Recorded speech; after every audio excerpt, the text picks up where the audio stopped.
Hello, I'm Bill Monroe, and welcome to 2-Minute Talk Tips. This week's tip, acknowledge the elephant. I spent Christmas Day with assorted relatives this year, as many of you probably did too, and one of my cousins was telling me a story about a recent incident at church. I think it was St. Cecilia's Church in New Jersey, but regardless, the church was decorated for the Advent season, and poinsettias sat in every nook and cranny. They even had them set up on a shelf above the altar. It was really a beautiful display of flora. During the priest's homily, which if you don't know is Catholic for sermon, the display sort of began to take on a life of its own. There was some subtle movement as the normal day-to-day vibrations caught up with the celebratory decor. Suddenly, the shelf gave way and potted poinsettias rained down with a crash, petals everywhere. Fortunately, no one was hurt. But the priest stopped talking for a moment, looked at the red and green carnage, looked back at the worshipers and said, "Clearly, the Spirit is strong with us today." That brought on a wave of relieved laughter from the holiday crowd, and he got right back to his homily. The elephant in the room is the awkward topic that everyone knows they should talk about, but no one wants to bring up. It's like everyone is sitting around the living room trying to ignore an elephant standing on the coffee table. Let's assume it's a very large and strong coffee table. It's ridiculous to ignore it, and yet people will still try. So speakers, don't ignore your elephants. It just makes everyone uncomfortable and distracts from your goal. If you completely ignore the elephant, you may come across as insincere and simply out of touch with your audience. Often your response can be as simple as, so that happened, or some other variant. But elephants don't want to be ignored. Don't let them throw a temper tantrum and stomp all over your presentation. You don't have to be witty. Just be a real human and acknowledge the elephant in the room. Stick around, and after the break, we're going to talk about necessary and sufficient conditions.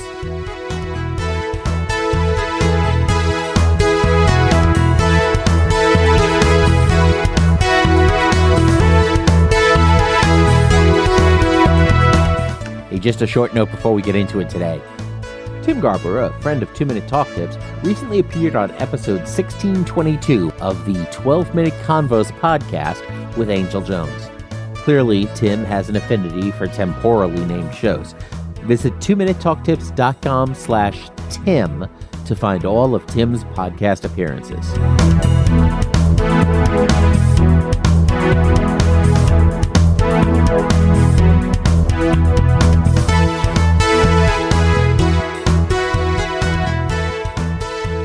Welcome back. Many years ago in college, I was driving one of our speech team's vans through the Eastern Washington night.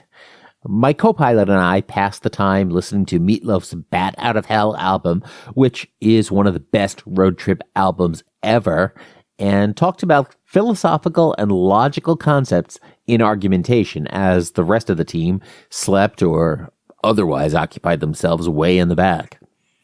The concept we talked most about was necessary and sufficient conditions. So let's explore that a bit today. These are ideas we often think about instinctively, and that generally works out for us, but it can be a little bit fuzzy when we want to be persuasive or analyze an argument.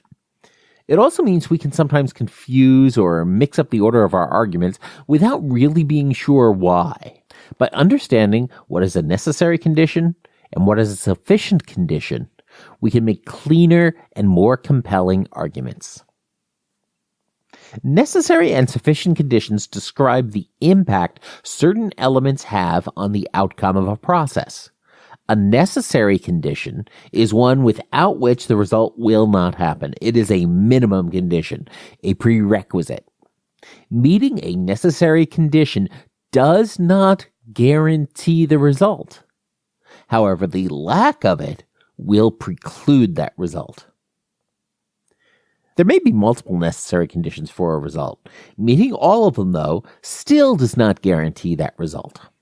A sufficient condition, on the other hand, does guarantee the result. It's all you need to get that result. It's, sufficient. There can be multiple sufficient conditions for a result, and meeting any one of them will generate that result. If there exists a sufficient condition, then a necessary condition cannot exist. Now, we can also have a situation where if we exclude the sufficient conditions from consideration, then there can be necessary conditions. Conditions can also contribute to a result without being either necessary or sufficient on their own. I know this may seem confusing in the abstract, so I'll talk about some specific examples in just a moment. But before I do that, I want you to consider that when you make a proposal, evaluate a result, troubleshoot an issue, or plan for a specific result, you have lots of elements to consider. Look at those elements to determine if they are necessary, sufficient, neither, or both. This exercise will promote clearer thinking and better analysis for what you are trying to do, and it will help you understand your position even better. So let's talk about applying some of these things. A personal motto of mine has long been, attitude is everything, and attitude is a decision. It's pithy and it's inspirational, but it also oversimplifies success in life, as most pithy and inspirational things do. The right attitude is necessary for success, but it's not sufficient. You still need to work hard, encounter the right opportunities, and make the right environment for success. When it comes to my stroke recovery, this has been really important for me. Therapists, doctors, friends, relatives, and more have attributed my recovery to my attitude. I don't give up. I work hard, and I am convinced that I will get better. People who give up, who don't try, who let the negativity wash over them, generally don't recover nearly as well. But of course, the right attitude does not mean anything if I don't do the work, or perhaps if my brain was more severely damaged, or to take it to the extreme, if I was physically missing a limb. Attitude can only do so much. It's necessary, but not sufficient. And since my action-oriented attitude towards recovery is essential to that recovery, but is only one element of it, that's what makes my attitude necessary. But of course, it's not sufficient for success. So what would be an example of a sufficient condition?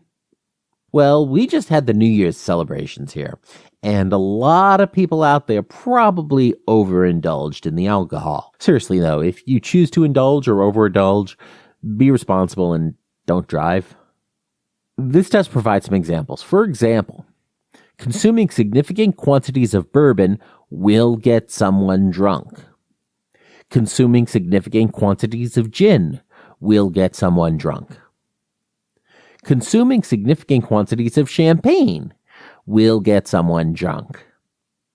Each of these three conditions on their own are sufficient conditions for inebriation, but none of them are necessary conditions for inebriation because there are other ways to get drunk. When we start applying necessary and sufficient analyses to the topics we are speaking about or the proposals we are espousing, a couple of things come up. For example, what are the necessary and sufficient conditions for a successful training program? Well, think about that for a moment. If I ask a bunch of people that question, I'll get a bunch of different answers.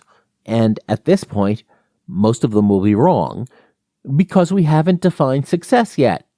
Trying to figure out the necessary and sufficient conditions will quickly reveal whether or not your goal, the end state you want to achieve, is clearly defined. And if it's not clearly defined, before you do anything else, go back, refine and clarify your goal, and list out its necessary and sufficient conditions for success. To return to that training program example, let's say the measure of success is a 50% reduction in avoidable workplace accidents as a result of a classroom training program to create more knowledgeable employees. Now we have something that is nice and quantifiable. So, what are the necessary conditions for success? Well, there are a bunch of them. First of all is going to be attendance on the part of the learners. Second, perhaps the learner participation. Third, another might be knowledgeable and skilled facilitators. Fourth would be a successful knowledge transfer. Fifth would be a learner actually implementing that new knowledge and those new skills on the job to stay safe. And there could be many more. But those are all necessary conditions for the success of that program based on that definition of success. So now let's say if the goal instead was the same accident reduction due to more safety-conscious employees, then the necessary and or sufficient conditions change because we've changed the definition of success to take out the classroom training as the core element of it. Now, that classroom training might be a sufficient condition. Successfully executed, it would generate that result. Or more warning signs that employees read could be a sufficient condition. Or an online training course might be a sufficient condition to achieve that goal. None of these individual things would be necessary because there are other ways of achieving the goal, but any one of those could be sufficient. The value in this sort of analysis is in helping you to understand your own position more clearly and to articulate it more effectively. And when you are looking at somebody else's proposal, somebody else's plan, be sure to take a look at the necessary and sufficient conditions of that plan and of that program. If it's something you are arguing against, that may provide the key insight to any flaws in that program. If it's something you want to support, it's still important to understand those elements so you can most effectively contribute to its success. As you prepare your presentation, go through this exercise as part of your content development process. And when it's time to speak, you'll be that much more effective. So that's it for this week. As you head into the new year and into 2018 and beyond, go ahead and acknowledge your elephants when you encounter them. Know the necessary and sufficient conditions around the topic you want to speak about. Check out Tim's conversation with Engel Jones on 12-Minute Convos by visiting 2minutetalktips.com/Tim. Leave a rating and review for 2-Minute Talk Tips in iTunes. Have a great year. And finally, don't get best. Get better. Thanks for listening, and I'll see you next week.